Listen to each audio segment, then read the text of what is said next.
Bueno, y seguimos en esta radio documental disfrutando de la compañía, las lecciones que nos está dando Gonzalo Colque, economista de la Fundación Tierra, que nos está haciendo un panorama explicativo. Podríamos haber hecho la entrevista en su oficina, pero queremos hacerlo en los lugares específicos para mostrarles que estamos hablando de algo que se puede tocar con las manos. Gonzalo, ¿dónde estamos ahorita? Estamos llegando a Cuatro Cañadas, una zona de colonización de los años 80, pero hoy en día convertido en una zona de monocultivos, ¿no? Al fondo, de hecho, tenemos una empresa comercializadora de los agroquímicos, que son bastantes en esta zona. ¿Qué agroquímicos se están utilizando? Principalmente glifosato. Herbicida de glifosato es lo que se utiliza en toda la soya para la producción, porque es un veneno que tiene la gran capacidad de matar todas las malezas excepto la soya modificada en laboratorio. Inclusive matarnos como maleza a nosotros, porque se dice glifosato y no quiere decir nada para mucha gente. ¿Qué es el glifosato? El glifosato es un herbicida que es de propiedad de Monsanto originalmente. Hoy en día ha pasado a manos de Bayer, una multinacional muy grande, que es el principal empresa que negocia en los monocultivos del mundo. Y el herbicida se utiliza solamente con semillas transgénicas, esa es la diferencia.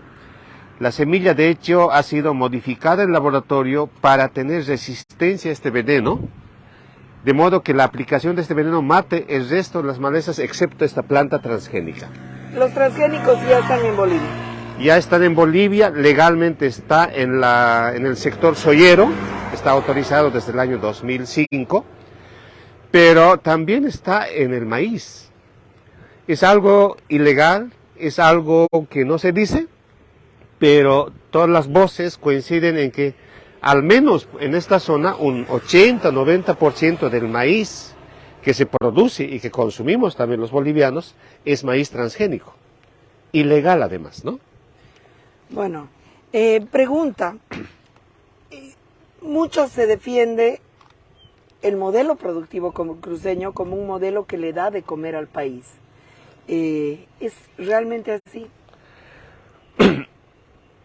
En algunas cosas nos da algo de mal comer, pero veamos cosas concretas. Pan es harina de trigo, ¿no? De cada 7 marraquetas que nos comemos, de cada 10 marraquetas que nos comemos en las mañanas, 7 son con harina importada de Argentina.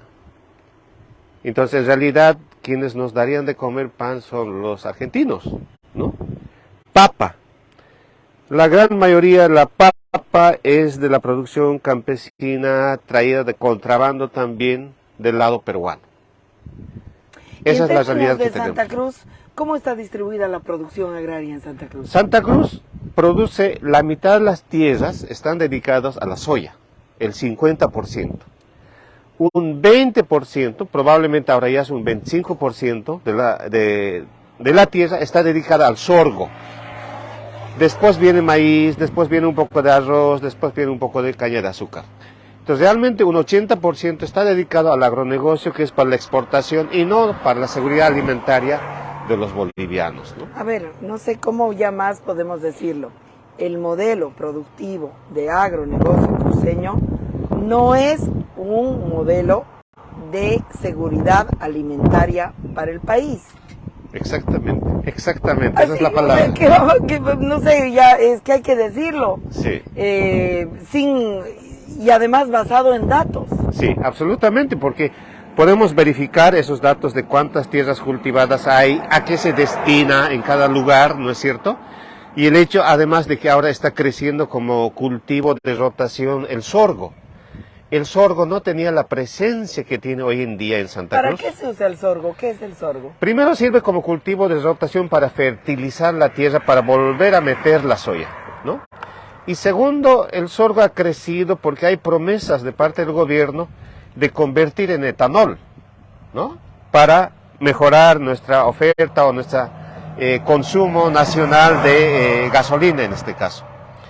Y también hay mucha tendencia de querer producir biodiesel en el país. Bueno, que sería necrodiesel, porque de biodiesel no tiene nada. Absolutamente. Porque implica, digamos, tala de bosque. Entonces, ese tipo de proyectos, políticas, financiamientos y promesas también afectan al sector agropecuario y hacen decidir por dónde conviene económicamente.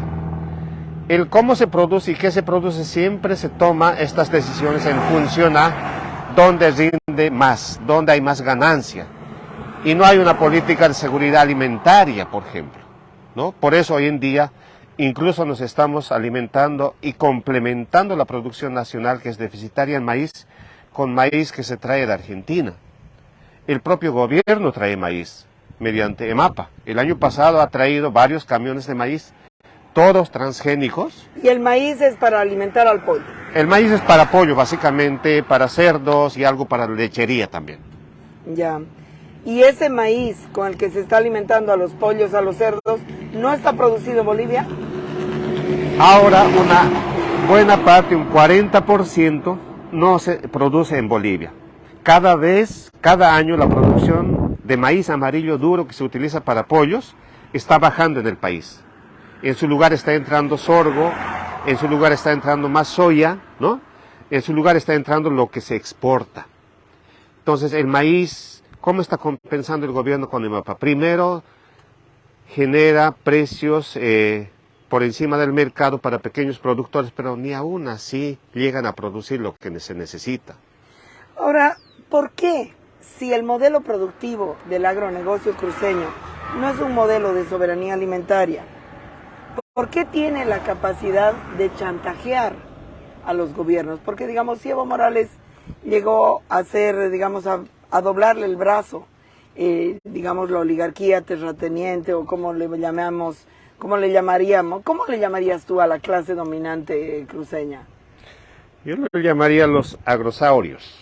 Los agrosaurios. Que no son a ver, empresarios. ¿nos explicas? Sí, empresarios quien hacen negocios y ganan limpiamente, ¿no?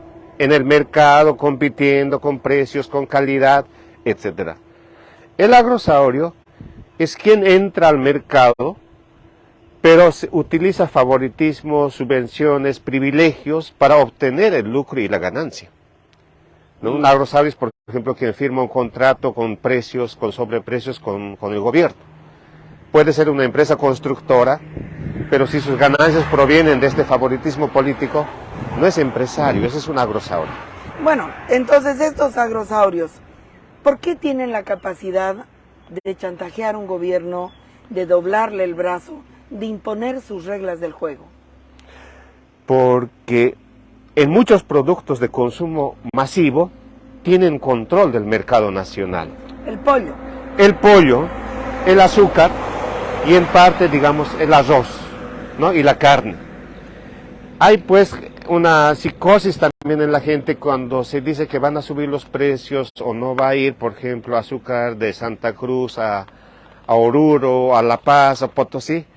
La gente empieza a especular, a comprar, ¿no? A ocultar, y eso empeora el escenario. Entonces, ¿tienen control sobre el precio del pollo, del azúcar, del arroz y de la harina o no? Parte, porque la harina mayormente importamos también a precios subvencionados en el país. Y del aceite, pero sí. Y de los insumos, el alimento balanceado, por ejemplo, el maíz que se utiliza para eso, y parte de la soya también que se utiliza para eso.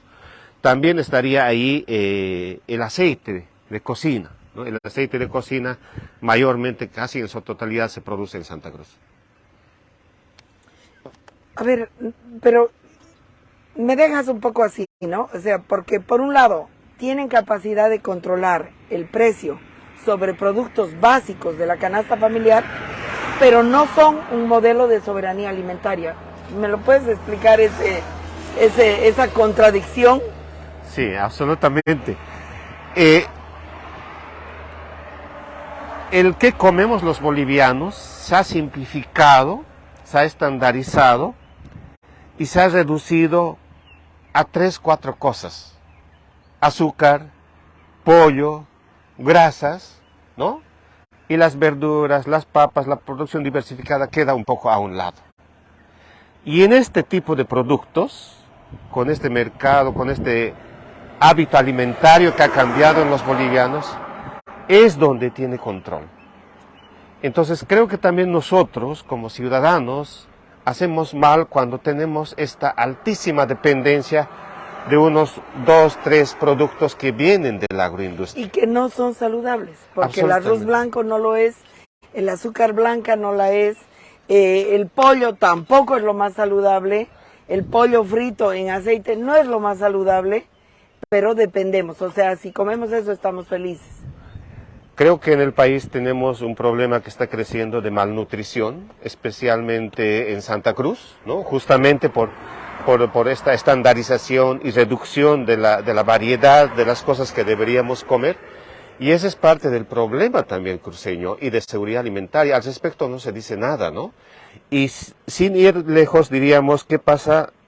Ese no es mi tema, pero las preguntas surgen de ¿qué pasa si tenemos tanta dependencia de alimentos de origen transgénico que aunque son ilegales en el país, es abundante? No, ayer nosotras hemos ofrecido una picadita camba en el estreno de la película. Había masaco, había charque, había, por supuesto, empanaditas. Es decir, había todavía esa cocina camba tradicional antigua. Usa mucho el plátano, Sí. usa mucho el charque, que es un menor, o sea, es menos intensivo el consumo de carne, porque es carne, digamos, que has deshidratado, en fin.